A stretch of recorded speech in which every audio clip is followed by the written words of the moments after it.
Indoria times studio में आयोजित modified lockdown मंथन कार्यक्रम के दौरान इंदौरिया टाइम्स समाचार जगत इंदौरिया शिक्षा प्रशिक्षण संस्थान के डायरेक्टर डॉक्टर राकेश शर्मा द्वारा यूनाइटेड कोटपुतली वेलफेयर सोसाइटी के गठन किए जाने के संदर्भ में अपील किए जाने पर आमंत्रित वक्ताओं द्वारा इसे एक सराहनीय कदम बताते हुए हर संभव सहयोग का आश्वासन दिया है। आज एक अपील आप लोगों से करना चाहता हूं, जो कि मेरे साथ अभी वक्ता के रूप में आप लोग मौजूद हैं। मैं इन सारी स्थितियों को ध्यान में रखते हुए, जो अभी आपने भी, कमल जी ने भी बताया, अरविंद जी ने भी बताया, बाबूलाल जी ने बताया, और बाहर से जो महिला शख्सियत और बाकी के लोग जो जुड़े, उन सभी लोगों ने देश की वर्तमान स्थिति की समीक्षा करते हुए आज के इस मंथन कार्यक्रम के अंतर्गत अपना योगदान दिया। मैं ये मानता हूं कि आपदा हो या महामारी, हर उस संकट की घड़ी में हर हिंदुस्तानी अपने जज्बे का परिचय हमेशा देता रहा है। चाहे वो बच्चों के द्वारा अपना गुल्लक तोड़कर दी गई राशि हो, चाहे वो सफाई कर्मचारी से लेकर के और एक टाटा बिरला या आईएएस आईपीएस ऑफिसर रैंक के व्यक्ति हो, चाहे वो एमएलए एमपी और प्रधानमंत्री द्वारा अपनी सैलरी काटकर कोष में जमा की गई राशि हो, इन सब के बावजूद ये सवाल हमेशा खड़ा रहा है कि जरूरतमंद व्यक्ति तक हमेशा वो चीज प्रॉपर नहीं पहुंच पाती। जो भी प्रयास हमारे द्वारा किए जाते हैं वो आखिर उस लेवल पर सफल नहीं हो पाते जिसकी की अपेक्षाएं की जाती हैं। इन सारी बातों को इंदौरिया टाइम्स ने समीक्षा के दौर में डालकर इस बात को महसूस किया है कि बजाय इसके कि हम सारी चीजें, सारी नदियों का पानी एक समुद्र में यदि डाल देंगे तो समुद्र की गहराई बढ़े या ना बढ़े, उसका फैलाव इतना फैल जाएगा कि आसपास के तट पर बसे हुए लोगों को भी परेशानी होना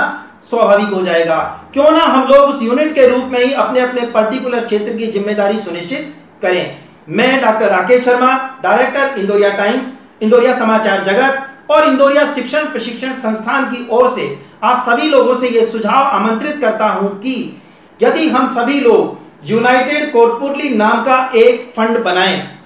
यूनाइटेड कोटपुतली नाम का हम एक अकाउंट मेंटेन करें, उस अकाउंट को जॉइंट अकाउंट हम मेंटेन करें और उस जॉइंट अकाउंट के अंतर्गत जो क्षेत्र के आला अधिकारी हैं, चाहे वो एडीएम है या एसडीएम है, एक प्रशासनिक अधिकारी, एक जनप्रतिनिधि और तमाम वो संस्थाएं जो उसमें डोनेट करेंगी, वो सभी उसके मेंबर बने। यदि हमने एक ऐसा आपदा कोष बना लिया अपनी यूनाइटेड कोटपुतली के लिए, जिसका खर्च कैसे होगा, उसका निर्धारण कैसे किया जाएगा, उन सभी लोगों को बुलाकर एक साथ पूरे क्षेत्र की मॉनिटरिंग करते हुए यदि हम उसे डिस्ट्रीब्यूट करवाते हैं, जिसके अंतर्गत प्रशासन का व्यक्ति होगा, जनप्रतिनिधि होगा, एनजीओ होगा, यानी हर वो व्यक्ति होगा जो व्यक्ति ये चाहेगा कि उसके क्षेत्र में कोई भी व्यक्ति भूखा ना सोए, कोई भी व्यक्ति परेशान ना हो, हर व्यक्ति के घर में चूल्हा बराबर जलता रहे। यदि ऐसी स्थितियां हम सामने लाते हैं तो क्या यूनाइटेड कोटपुतली का वो सपना जो इंदौरिया टाइम्स ने देख लिया है, क्या वो साकार हो सकता है? मैं सबसे पहले पूछना चाहूंगा बाबूलाल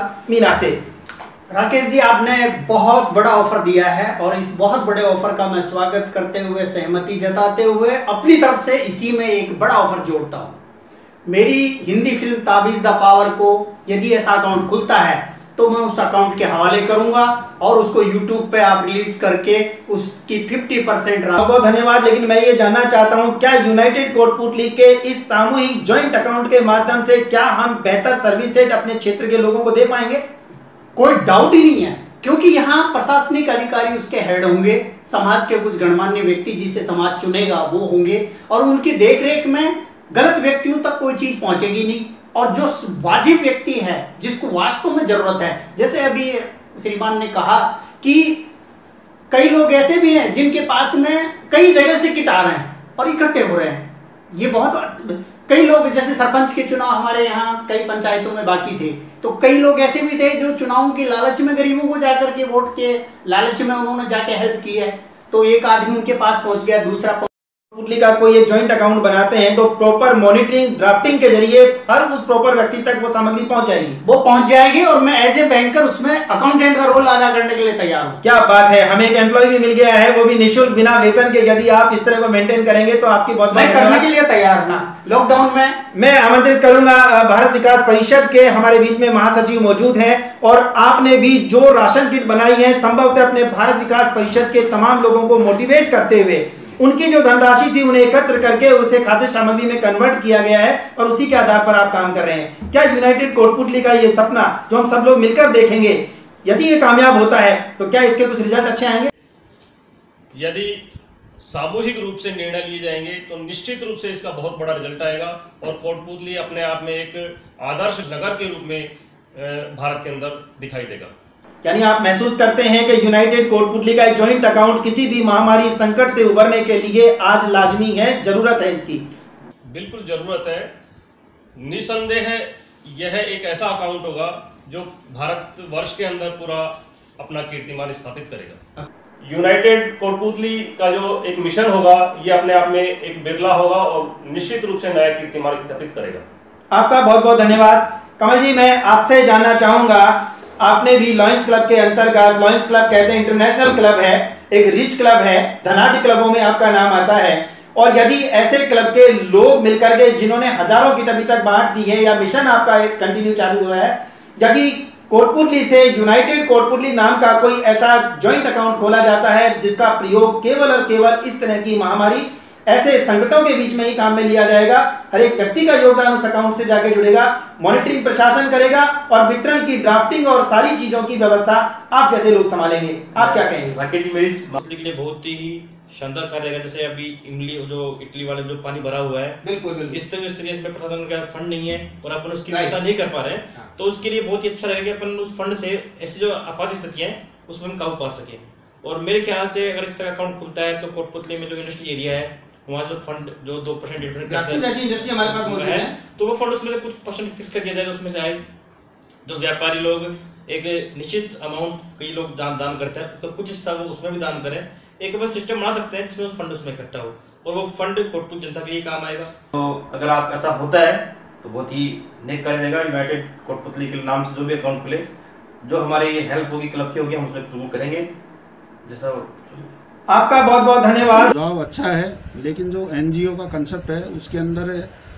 सरकार का रोल उस प्रोत्साहन करने का, मार्गदर्शन करने का और उनको उत्साहित करने का होता है। अलग अलग एनजीओ अलग अलग क्षेत्र में अलग अलग तरह से मदद करते हैं, उनकी मदद हमेशा ही हमारे लिए स्वागत योग्य रहती है और समय समय पर हम उनसे चर्चा करके सामंजस्य बिठा सकते हैं। और इस तरह से हम कोटपूतली जो यूनाइटेड फोरम जैसा आप विचार दे रहे हैं उसमें ये बिल्कुल आपका अच्छा सुझाव है, उसके पास इसमें सहयोग के लिए जुड़े तो ये एक सराहनीय कदम होगा। अभी सहयोगी संस्थाओं के विचार से और उनकी सहमति से इस तरह का कोई कदम उठाया जाता है तो सरकार और प्रशासन हमेशा उसका स्वागत करता है। आपका बहुत बहुत धन्यवाद। और लास्ट में कंक्लूजन यही निकल कर आता है कि आपदा हो, एपिडेमिक कोई महामारी हो, क्षेत्र विशेष की कोई महती जरूरत हो जो कि फंड के अभाव में पूरी नहीं हो पा रही हो, ऐसी स्थिति में यदि यूनाइटेड कोटपूतली नाम से कोई फंड बनाया जाता है, कोई अकाउंट ऐसा खोला जाता है जिसका जो जॉइंट अकाउंट के जो होल्डर होंगे उसके अंतर्गत एक व्यक्ति यहाँ का जो शीर्षस्थ जो प्रशासनिक अधिकारी होगा वो उसका व्यक्ति हो और दूसरा कोई ऐसा व्यक्ति हो जो कि गैर राजनीतिक रूप से सामाजिक होने का दावा रखता हो और जिसके आय व्यय का सारा ब्यौरा, जिस तरह से एनजीओ आपस में अपनी बातों का खुलासा करती हैं, अकाउंट मेंटेन करती हैं, वो भी जस्ट लाइक एक ऐसा एनजीओ जो क्षेत्र विशेष की किसी भी समस्या के लिए जिम्मेदार रहेगा और अपनी फंड को रिलीज कर पाएगा, उन सारी परिस्थितियों में बनाया जा सकता है। अभी वो बेशक मौका नहीं है, लेकिन आवश्यकता अनुसार एक सीएलजी टाइप मीटिंग बुला करके यदि हम सब लोग एक साथ बैठकर एक जैसी सोच रखते हैं तो संभवतः कोटपूतली यूनाइटेड होगा, हम सब लोग एक साथ होंगे और हमारे इस परिक्षेत्र के अंतर्गत, कोरावाटी क्षेत्र के अंतर्गत, जिसका 634 वर्षों का इतिहास आज मौजूद है, डॉक्टर एमपी शर्मा जिन्होंने इतिहास के अंतर्गत उस चीज को दर्ज करके रख छोड़ा है कि हम सभी लोग अपनी संस्कृति को सैकड़ों वर्षों के बाद भी इसीलिए बचा पाए हैं कि हम सब लोग यूनाइटेड हैं, एक है, मिशन एक है, उद्देश्य एक है, फिर भला कोई व्यक्ति भूखा कैसे सो सकता है।